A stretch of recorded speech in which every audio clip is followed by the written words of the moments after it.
24வது பொதுநலவாய அரசு தலைவர்கள் மாநாடு மால்டாவில் அந்த நாட்டு நேரப்படி இன்று காலை 10 மணிக்கு ஆரம்பமாக உள்ளது.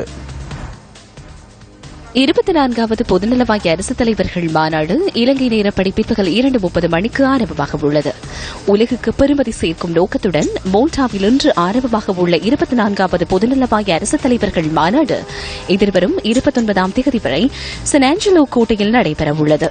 53 அங்கத்துவ நாடுகளின் தலைவர்கள், பிரதிநிதிகள், ராஜதந்திரிகள் உட்பட பெரும் எண்ணிக்கையிலானோர் இந்த மாநாட்டில் கலந்து கொள்ள உள்ளனர். 2 வருடங்களுக்கு ஒருமுறை நடைபெறும் பொதுநலவாய அரசு தலைவர்கள் மாநாட்டின் தற்போதைய தலைமை பதவியை வகிக்கின்ற ஜனாதிபதி மைத்ரிபால சிறிசேன அடுத்த 2 வருடங்களுக்கான தலைமை பதவியை மோல்டா பிரதமர் ஜோசப் மஸ்கட்டிடம் உதயபூர்வமாக இன்று ஒப்படைக்கவுள்ளார்.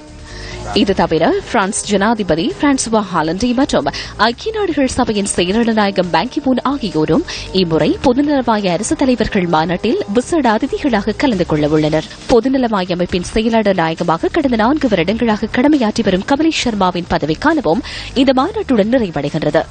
பொதுநலவாய நாடுகள் அமைப்பின் எதிர்வரும் 4 வருடங்களுக்கான புதிய செயலாளர் நாயகம் ஒருவரும் இம்முறை தெரிவு செய்யப்பட உள்ளார். பொதுநலவாய அரசு தலைவர்கள் மாநாட்டுக்கு முன்னோடியாக வர்த்தக மாநாடு, மகளிர் மாநாடு மற்றும் இளைஞர்கள் மாநாடு என்பனவும் கடந்த 2 நாட்களாக நடைபெற்றமை குறிப்பிடத்தக்கதாகும்.